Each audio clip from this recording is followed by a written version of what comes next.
Hello.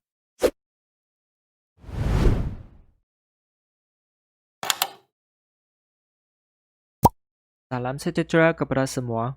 Hari ini kita akan membincangkan tingkatan 5, bab 5 fungsi trigonometri. Dalam video ini, kita hanya akan fokus pada soalan kertas 1 sahaja. Jika anda ingin belajar tentang soalan kertas 2, anda boleh menonton video yang seterusnya. Soalan-soalan pada hari ini ialah soalan sebenar SPM dan popularitinya sangat tinggi. Jadi, pastikan anda menonton video ini sehingga tamat. Baik, tanpa membuang masa, marilah kita lihat pada soalan 1. Selesaikan persamaan 3 cos 2x sama dengan 8 sin x tolak 5 bagi x dari 0 darjah hingga 360 darjah. Pertama sekali, kita perlu faham keperluan soalan. Selesaikan persamaan bermaksud kita perlu mencari nilai x yang memuaskan persamaan ini, iaitu kita perlu memastikan nilai kiri sama dengan nilai kanan. Dan kita juga perlu pastikan X dari 0 hingga 360 darjah. Boleh? Untuk menyelesaikan persamaan ini, kita perlu menukarkan sebutan trigonometri kepada kategori yang sama. Di sini kita nampak terdapat sebutan cos 2x dan sebutan sin x kan? Dan kita perlu tukarkan salah satu daripada mereka sehingga kita nampak semua sebutan trigonometri adalah sama kategori. Boleh? Dalam keadaan ini, kita perlu faham bahawa sebutan sin x ini tidak boleh buat apa kerana ia merupakan sebutan yang tidak dapat ditukarkan ataupun dipermudah. Tetapi kita sudah belajar bahawa cos 2x ini boleh ditulis dalam bentuk lain berdasarkan rumus trigonometri. Jika anda tak biasa dengan rumus itu, anda boleh rujuk pada rumus trigonometri yang diberikan dalam kertas soalan. Jom kita pergi lihat rumus trigonometri. Ini merupakan senarai rumus trigonometri dan kita perlu mencari sebutan yang berkaitan cos 2x. Baik, kita cari 1 bukan, 2 bukan, 3 bukan, 4 bukan, 5 bukan, 6 bukan. Nampak tak tujuan ini? Cos 2a. Cos 2a ni sebenarnya sama format dengan cos 2x kan? Dan kita sudah belajar cos 2a ni boleh ditulis dalam 3 bentuk, iaitu cos kuasa 2a tolak sin kuasa 2a ataupun 2 cos kuasa 2a tolak 1 ataupun 1 tolak 2 sin kuasa 2a. Daripada 3 pilihan ini, kita perlu memilih bentuk yang terbaik dan sesuai. Bentuk pertama sebenarnya paling kurang digunakan kerana ia ditulis dalam 2 kategori sebutan yang berbeza, iaitu cos dan sin. Jadi, kita tak nak pilihan pertama. Kemudian kita lihat pada pilihan yang kedua. 2 cos kuasa 2a tolak 1 kan? Ini bermaksud kita boleh tukar cos ini kepada cos. Tetapi bentuk terakhir ini, kita akan tukarkan cos kepada sin kan? Jadi, pilihan manakah yang paling sesuai? Jawapannya ialah format yang terakhir. Kita akan tukar cos kepada sin. Sebab apa? Sebab soalan tadi itu ialah 3 cos 2x sama dengan 8 sin x tolak 5. Kita perlu tukarkan cos kepada sin supaya semua sebutan trigonometri mempunyai kategori yang sama. Boleh? Jadi, kita balik kepada soalan. Di sini kita boleh tukarkan cos 2x kepada 1 tolak 2 sin kuasa 2x. Kenapa?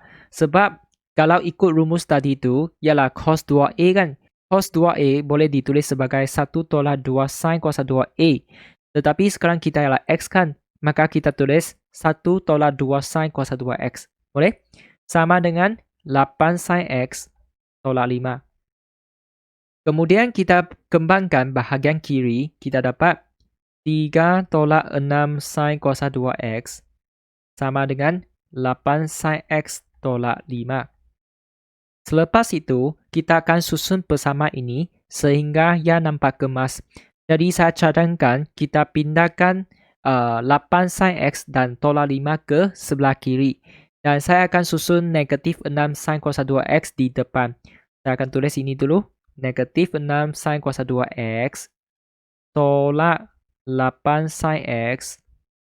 3 tambah 5 berapa? 8.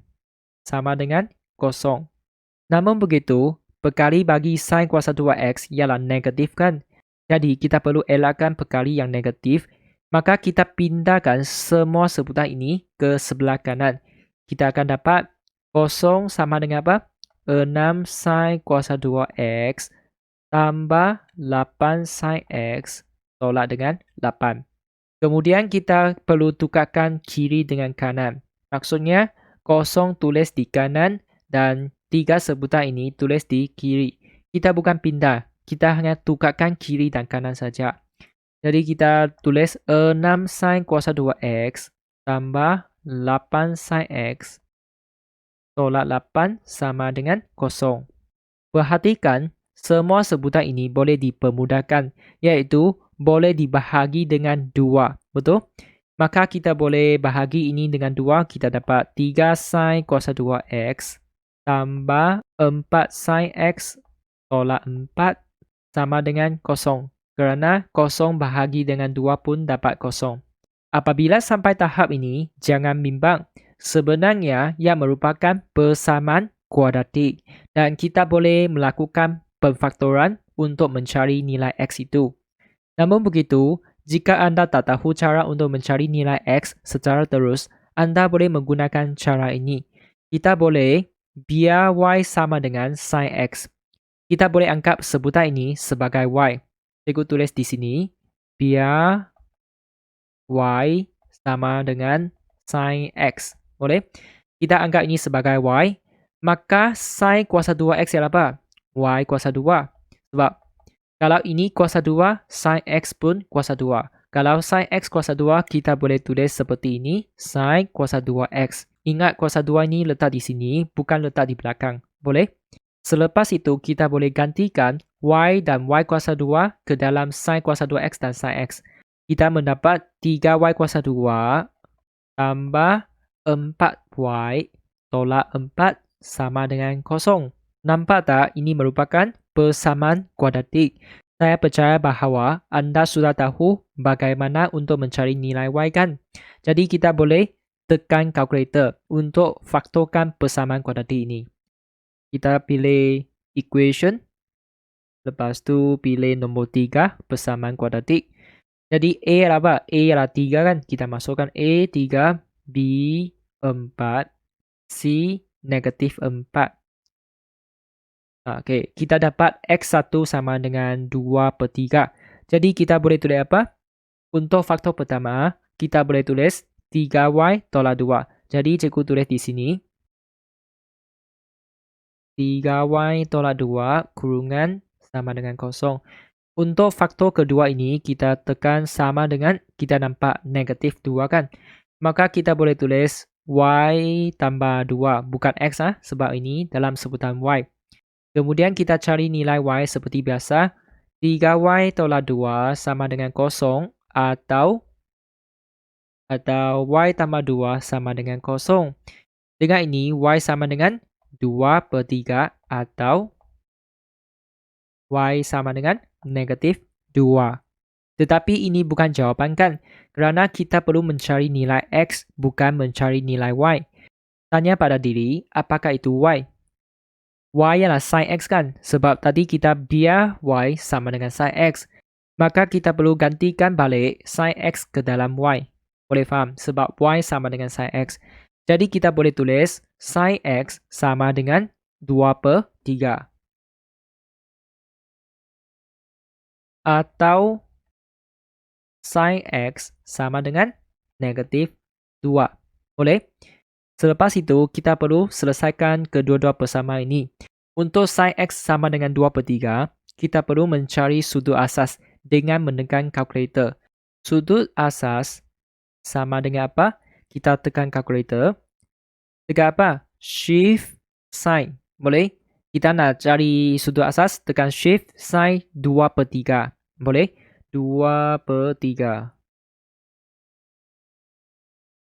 Sama dengan 41.81 darjah. Jadi kita catat di sini 41.81 darjah. Ini merupakan sudut asas dan bukan jawapan akhir. Kemudian kita kena buat apa? Tanya pada diri. X ini terletak di sukuan yang keberapa. Kita sudah belajar nilai trigonometri bagi sin, cos, dan tangent bergantung pada kedudukan sudut ini. Dalam sukuan pertama, nilai trigonometri bagi sin, cos, dan tangent adalah positif.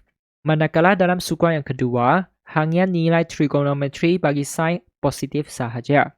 Dalam sukuan ketiga, hanya nilai trigonometri bagi tangent positif sahaja. Dan akhir sekali, dalam sukuan keempat, hanya nilai trigonometri bagi cos positif saja. Sedangkan nilai sin X ini adalah positif. Nampak tak? Maka X ini mesti terletak di sukuan pertama ataupun sukuan yang kedua. Jadi kita boleh catat sukuan 1 dan 2. Kemudian kita perlu cari nilai X bagi setiap sukuan ini. Jika X berada di sukuan pertama, maka kita boleh tulis X sama dengan 41.81 darjah. Sebab sudut X ini terletak di sukuan pertama kan, maka nilainya sebenarnya sama dengan sudut asas. Boleh? Kemudian untuk mencari nilai X dalam sukuan kedua ini, kita perlu faham bahawa 180 darjah tolak dengan sudut asas. Jadi kita boleh tekan kalkulator 180 tolak dengan 41.81. Kita mendapat 138.19 darjah. 138.19 darjah. Boleh? Seterusnya, bagi sin X sama dengan negatif 2, untuk mencari sudut asas, jangan tekan simbol negatif ini. Kerana simbol negatif ini hanya membantu kita menentukan sukuan di mana X itu berada. Kalau nampak negatif untuk sin, maka X itu akan terletak di sukuan ketiga ataupun keempat. Jadi kita hanya tekan apa? Shift sin 2 saja. Jangan tekan negatif. Shift sin 2. Namun begitu kita nampak make error. Kenapa? Jika anda pernah melakukan graf Y sama dengan sin X, anda mesti tahu julat nilai sin X ini adalah negatif 1 hingga 1 saja. Seperti ini. Sebab untuk Y sama dengan sin X, nilai minimum graf ialah negatif 1 dan nilai maksimum graf itu ialah 1. Jadi ini bermaksud tiada X yang akan memuaskan persamaan sin X sama dengan negatif 2. Jadi kita boleh tulis apa? Kita boleh tulis tiada penyelesaian. Akhir sekali, kita perlu buat apa? Kita perlu tulis kesimpulan. Sebab tadi kita dapat dua nilai X kan? Dan ini tiada penyelesaian. Kita perlu tulis sekali lagi. Kesimpulannya apa? X sama dengan 41.81 darjah, 138.19 darjah. Untuk memastikan kedua-dua jawapan ini adalah tepat, sebenarnya kita boleh semak jawapan dengan kalkulator. Bagaimana semak? Kita balik kepada persamaan asal.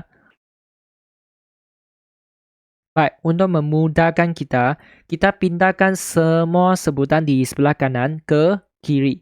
Pindahkan ke sebelah kiri. Jadi kita boleh dapat apa? Cikgu tulis di tepi. 3 cos 2x tolak 8 sin x tambah 5 sama dengan 0. Betul kan? Kemudian kita masukkan ketiga-tiga sebutan ini ke dalam kalkulator seperti ini.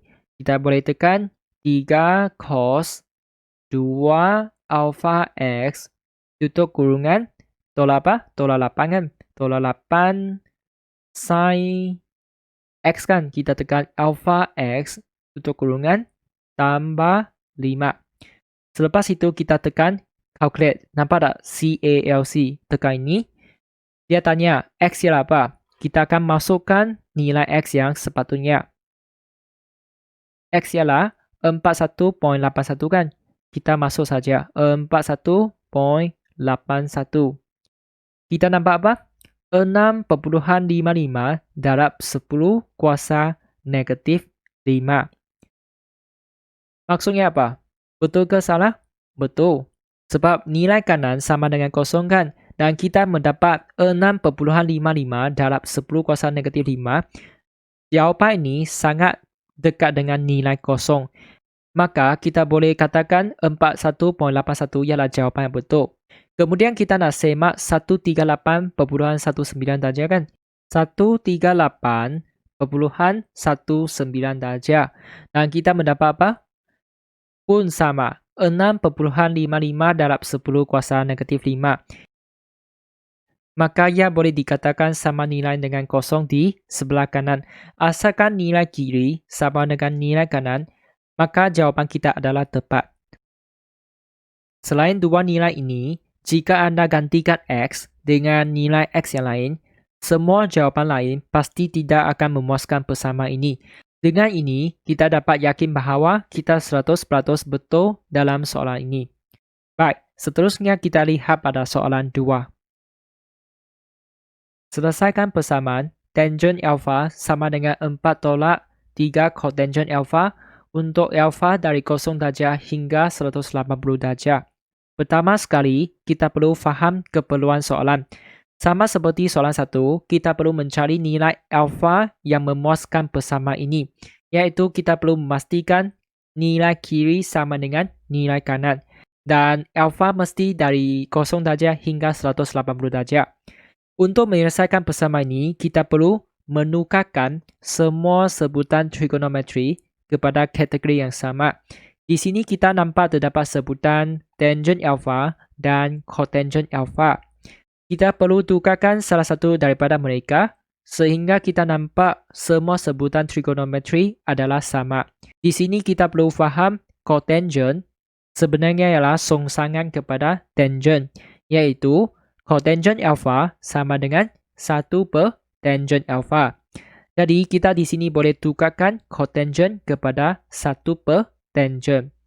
Kita tulis tangent alfa sama dengan 4 tolak 3 darab dengan 1 per tangent alfa. Selepas itu kita boleh tulis tangent alfa sama dengan 4 tolak 3 darab 1, 3 per tangent alfa.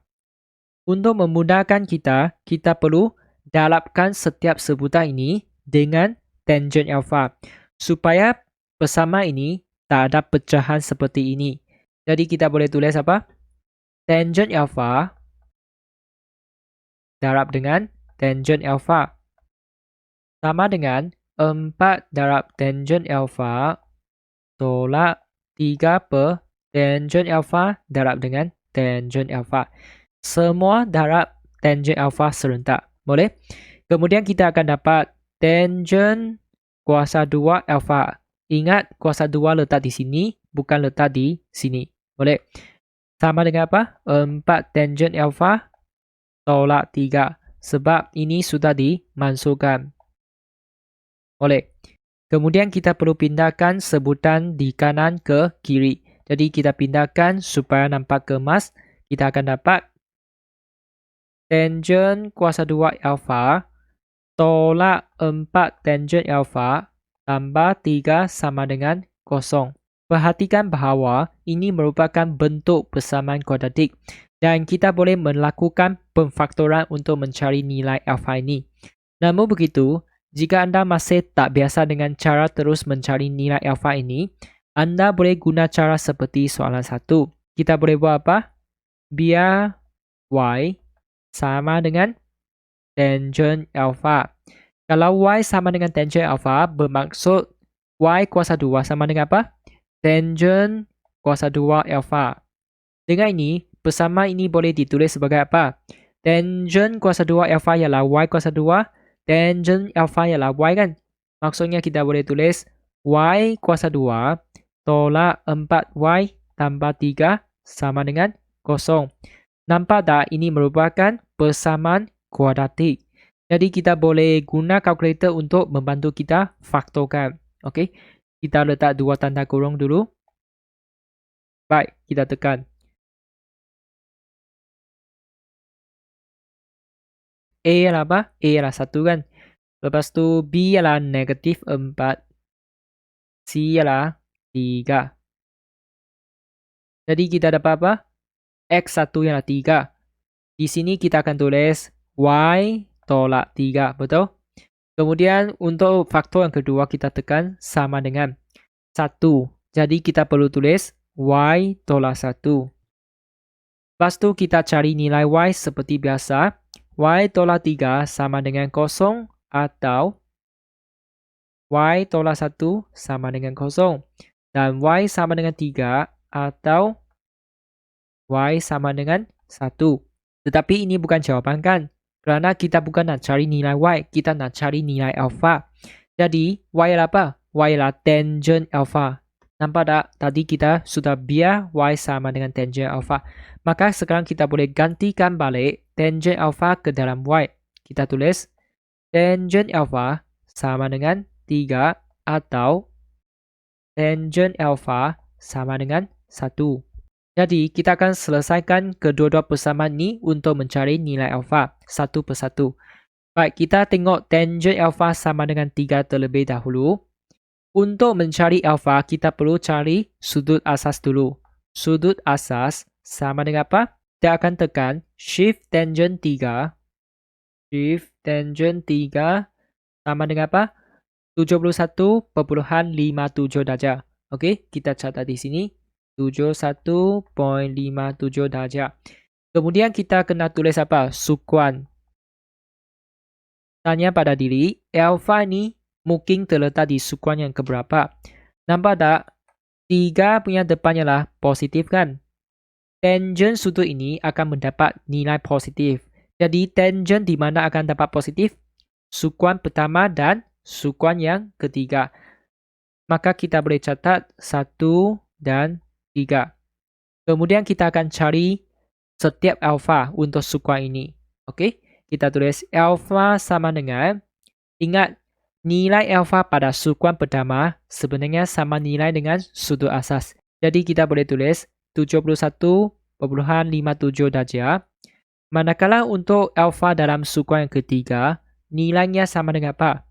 180 darjah tambah dengan sudut asas. Jadi kita boleh tekan kalkulator.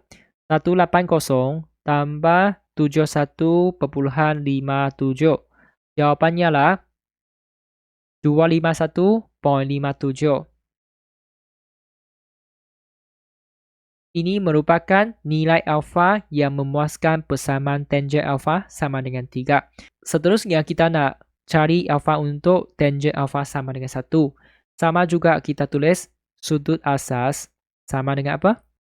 Shift tangent 1. Kan kita nampak 1 kan? Tekan 1. Sama dengan 45 darjah. Ini merupakan sudut asas, bukan jawapan akhir. Lepas tu kita akan tulis sukuan berapa? Sama seperti tadi, sebab ini adalah positif. Tangent sudut ini mendapat nilai positif kan? Bermaksud alpha terletak di sukuan pertama dan sukuan ketiga. Alpha sama dengan apa? 45 darjah. Ingat, kalau alpha di sukuan pertama, nilainya sama dengan sudut asas. Kemudian untuk sukuan ketiga, kita akan guna 180 tambah 45. Jawapannya lah 225 darjah. Boleh. Maka di sini kita ada 4 jawapan dan kita perlu tulis kesimpulan. Tetapi di sini kita perlu mengikuti syarat yang diberikan. Alpha mesti dari 0 darjah hingga 180 darjah. Tetapi kita dapat apa? Kita dapat 4 jawapan. Perhatikan, ini sudah lebih daripada 180 darjah. Dan ini pun lebih daripada 180 darjah. Maka dua jawapan ini tidak boleh diterima. Jadi kita kena tulis apa? Kesimpulan. Tetapi salin balik syarat yang diberikan. Maka alpha sama dengan apa? 45 darjah, 71.57 darjah. Kalau boleh pastikan jawapan ini disusun dalam tertib menaik. Boleh. Selepas itu, untuk memastikan kedua-dua jawapan ini adalah tepat, kita boleh semak jawapan dengan kalkulator. Baik, ingat dua jawapan ini, 45 dan 71.57. Saya catat di tepinya. Kita ada alpha sama dengan 45 dengan 71.57. Kita boleh pilih baris yang keberapa? Kita boleh pilih baris yang ketiga ini sebagai semakan. Bagaimana semak? Kita akan pindahkan 4 dengan 3 per tangent alpha ke sebelah kiri. Kita akan dapat tangent alpha tolak 4 tambah 3 per tangent alpha sama dengan 0. Biasanya saya suka sebelah kanannya lah 0 supaya kita senang semak jawapan. Jadi kita boleh tekan kalkulator. Bagaimana tekan? Sama seperti tadi, kita anggap alpha ni seperti X. Jadi kita tekan tangent alpha X tolak 4 tambah dengan 3 per tangent alpha X. Boleh? Okay, format ini. Kemudian kita tekan calculate. X ialah apa? X ialah 45 kan? Kita tekan 45. Nampak tak? Jawapannya lah 0, iaitu sama dengan nilai kanan. Boleh? Kemudian kita semak 71.57. Tekan calculate. Kita nampak apa? 5.76 darab 10 kuasa negatif 4. Nampak tak? Dua nilai ini sangat dekat. Okey, jadi kita boleh anggap 45 dengan 71.57 ya jawapan yang betul. Selain dua nilai ini, jika anda gantikan alpha dengan nilai lain, semua jawapan lain pasti tidak akan memuaskan persamaan ini. Dengan ini kita dapat yakin bahawa kita 100% tepat dalam soalan ini. Boleh. Seterusnya kita lihat pada soalan 3. Diberi sin theta sama dengan pi dengan keadaan pi ialah pemarah dan theta dari 90 darjah hingga 180 darjah. Cari dalam sebutan pi bagi cosecant theta dan sin 2 theta. Untuk soalan jenis ini, biasanya tidak melibatkan penggunaan kalkulator. Cikgu di sini ingin berkongsikan teknik dan kaedah yang sepatutnya untuk menyelesaikan soalan ini. Pertama sekali, kita perlu mengenal pasti kedudukan theta ini. Boleh? Iaitu di sukuan yang keberapa. Soalan ini agak mudah kerana diberi theta daripada 90 darjah hingga 180 darjah. Maka theta mesti berada di sukuan yang kedua. Boleh? Sukuan yang kedua.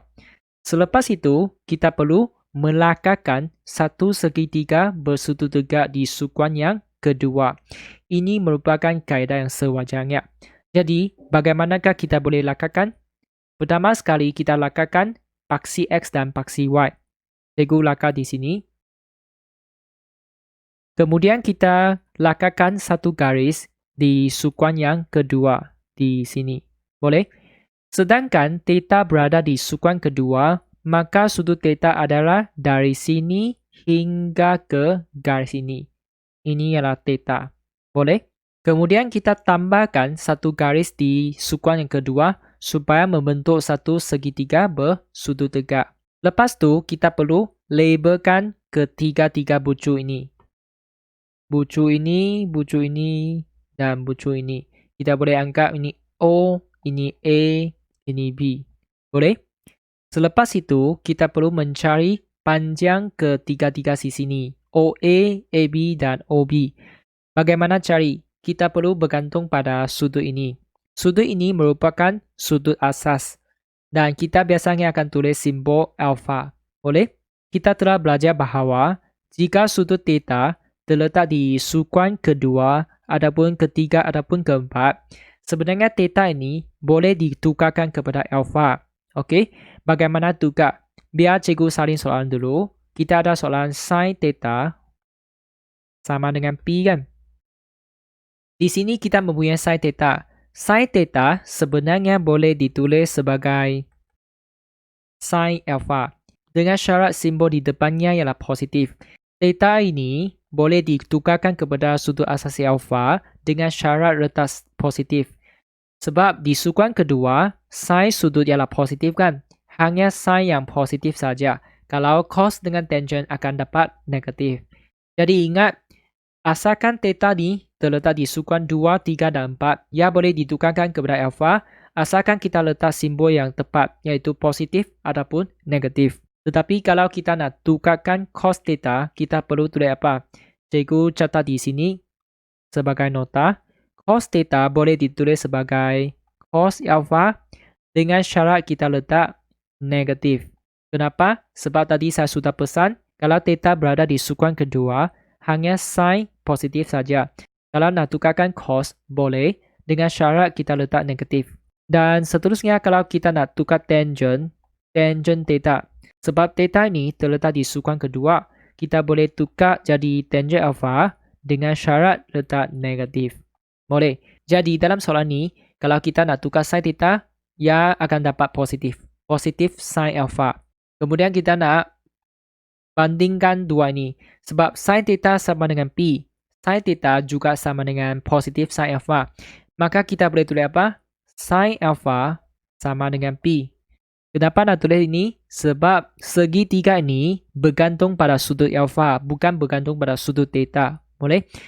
Lepas tu kita boleh tulis sin alpha sama dengan P per 1. Per 1 ini perlu ditulis dengan sendiri. Sebab apa? Kita nak nampak ini P merupakan opposite dan 1 merupakan hypotenuse. Okay, di sini kita perlu menggunakan slogan SOHCAHTO. Sedangkan ini sin kan, maksudnya ini OH, so, boleh? Opposite ialah P dan hypotenuse ialah 1. Maka kita boleh label dalam gambar ajar. O ialah mana? O ialah sini kan. Jadi sini P, manakala hypotenuse ialah 1, maksudnya sini 1. Maka kita hanya tinggal panjang sisi OA, belum di label. Untuk mencarinya, kita perlu menggunakan teorem Pythagoras. Okay? Sebab kita sudah ada OB dengan AB kan.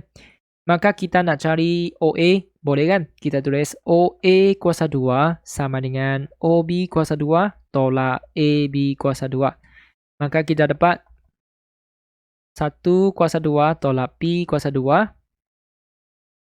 Memudahkan ini dapat 1 tolak P kuasa 2. Dan akhirnya kita dapat OA. OA sama dengan puncak kuasa 2, 1 tolak P kuasa 2. Boleh? Jadi kita label dalam gambar ajar.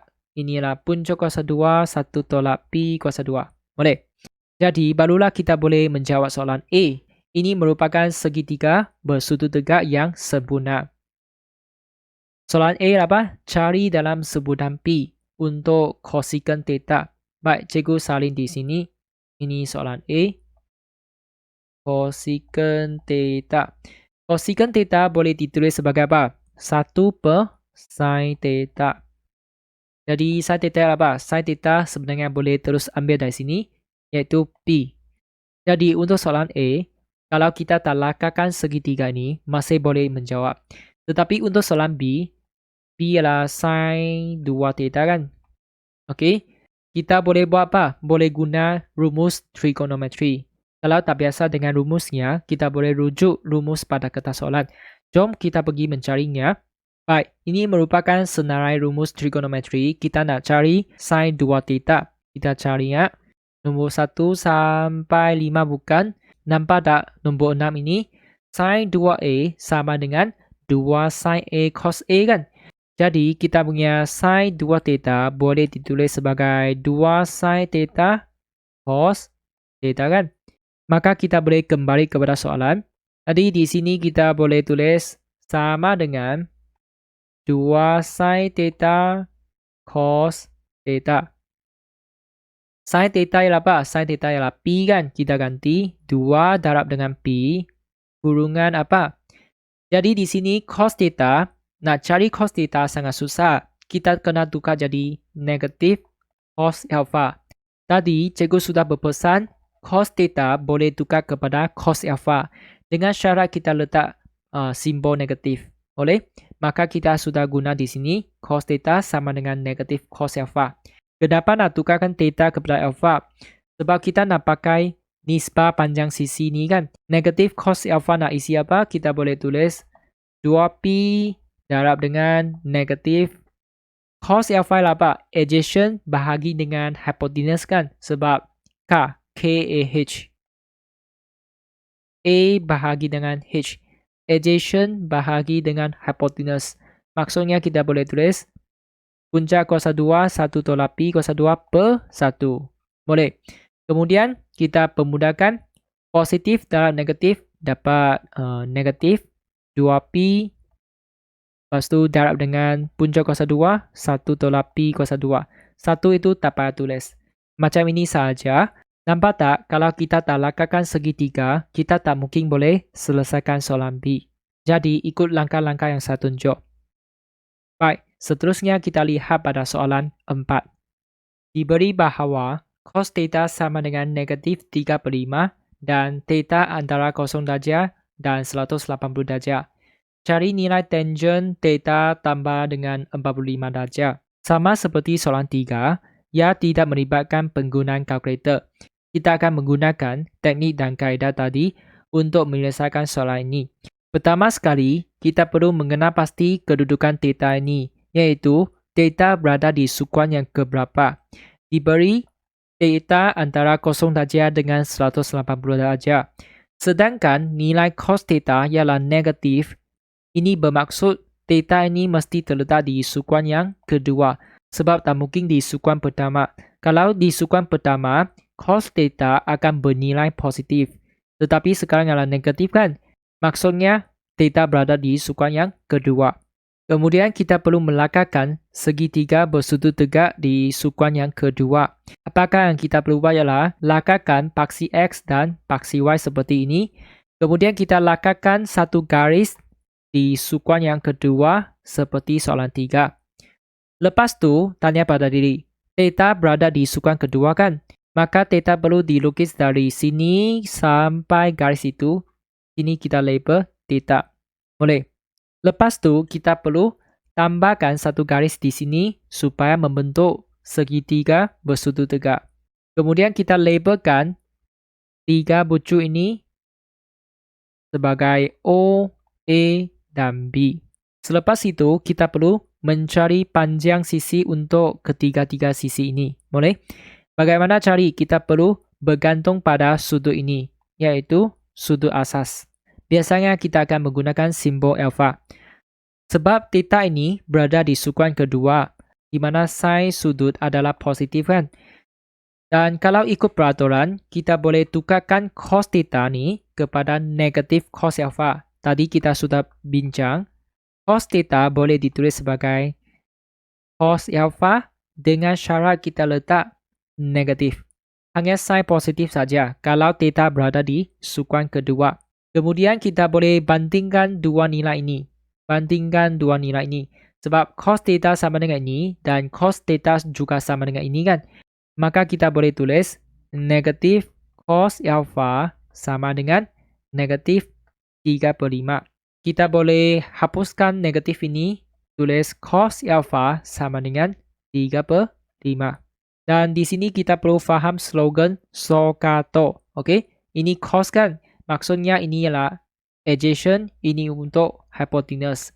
Adjacent untuk alpha ialah 3 dan hypotenuse untuk alpha ialah 5. Maka kita boleh label di sini adjacent ialah OA, kita label 3 dan hypotenuse ialah OB, kita label 5. Maka kita hanya tinggal panjang sisi AB belum di label. Untuk mencarinya, kita boleh menggunakan teorem Pythagoras.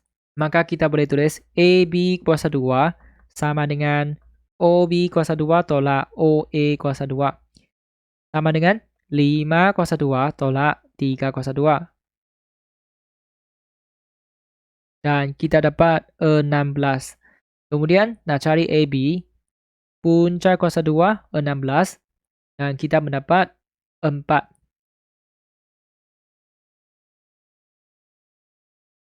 Jadi di sini kita boleh label segitiga ini, kita label 4. Okey, 4. Dengan ini, segitiga sudah sempurna, maka kita boleh mula menjawab soalan ini. Tangent theta tambah 45. Cikgu catat di sini, tangent sama dengan apa? Di sini kita perlu faham ini berkaitan tentang rumus trigonometri. Nampak bentuk soalan ini, kita perlu menggunakan rumus mazmuk untuk trigonometri. Jom kita pergi mencari rumus yang berkaitan. Baik, ini merupakan senarai rumus trigonometri. Kita nak mencari rumus mazmuk. Jadi di mana kita cari? 1 sampai 7 bukan? 8, 9, 10. Ya, ini merupakan sudut majmuk. Tapi kita nak tangent kan? Kita ada tangent theta tambah apa? 45 darjah. Jadi bentuk yang mana? Bentuk yang ke-10. Baik, kita fokus pada bentuk yang ke-10. Okey, nampak tak? Tangent A tambah tolak B boleh ditulis sebagai ini. Kalau nampak positif, di sini pun positif, di bawah ialah negatif. Kalau di sebelah kiri yang negatif, di sebelah kanan atas ialah negatif, dan di bawah ialah positif. Boleh? Ingat tak? Sekarang ialah positif, ini ialah positif, dan bawah ialah negatif. Maka kita akan guna rumus ini untuk soalan ini. Kita boleh tulis apa? Tangent theta tambah dengan tangent 45 darjah bahagi dengan 1 tolak tangent theta darab dengan tangent 45 darjah. Kita gantikan theta dan 45 ke dalam A dan B saja. Boleh? Saya tahu formula ni agak panjang, jadi saya akan tulis sekali lagi di kertas jawapan. Jom kita balik kepada soalan. Jadi kalau ikut rumus, kita boleh tulis apa? Tangent theta tambah dengan tangent 45 darjah bahagi dengan 1 tolak tangent theta darab dengan tangent 45 darjah. Kalau tak biasa, kamu boleh rujuk pada formula di sebelah kiri. Okey? Lepas tu kita boleh buat apa? Tangent theta ini, kita tak boleh dapat jawapan terus. Maka kita kena buat apa? Tukarkan tangent theta ini kepada tangent alpha. Tetapi theta di mana? Theta di sukuan kedua. Hanya kalau kita tukar sign positif. Kalau kita nak tukar tangent theta kepada tangent alpha, kita perlu letak negatif. Jadi kita boleh tulis negatif tangent alpha. Boleh? Tambah dengan apa? Tangent 45 kamu boleh tekan kalkulator. Tangent 45 ialah 1. Okey? 1. Jadi kita boleh tulis 1 bahagi dengan 1 tolak. Tangent theta boleh tukar jadi negatif tangent alpha. Dan tangent 45 ialah 1. Boleh? Lepas tu kita pemudahkan yang bawah tu. Kita tulis negatif tangent alpha tambah 1 bahagi dengan negatif positif kan. Jadi kita tulis 1 tambah tangent alpha. Lepas tu kita nak cari tangent alpha kan. Kita boleh rujuk pada segitiga. Tangent alpha ialah apa? Kita tahu tangent alpha ialah opposite bahagi adjacent kan. Opposite ialah 4 dan adjacent ialah 3. Maksudnya tangent alpha ialah 4/3. Boleh? Jadi kita ganti balik 4/3. Negatif 4/3 tambah 1 bahagi dengan 1 tambah 4/3. Dan akhirnya kita boleh serahkan kepada kalkulator. Negatif 4/3 tambah dengan 1 bahagi dengan 1 tambah 4/3. Sama dengan kita dapat negatif 1/7. Ini merupakan jawapan untuk tangent theta tambah 45 darjah. Okey? Maka kita akan tamatkan perbincangan di sini. Jika anda rasa video ini dapat membantu rakan-rakan, sila share kepada mereka dan jangan lupa subscribe saluran Teo Maths dan like video ini. Jika anda mempunyai sebarang soalan, anda boleh komen di bawah dan saya akan cuba membantu anda secepat mungkin. Anda juga boleh cadangkan topik yang kurang faham dan saya akan cuba membuat video yang berkaitan dalam masa yang terdekat. Sekian, terima kasih. Jumpa lagi.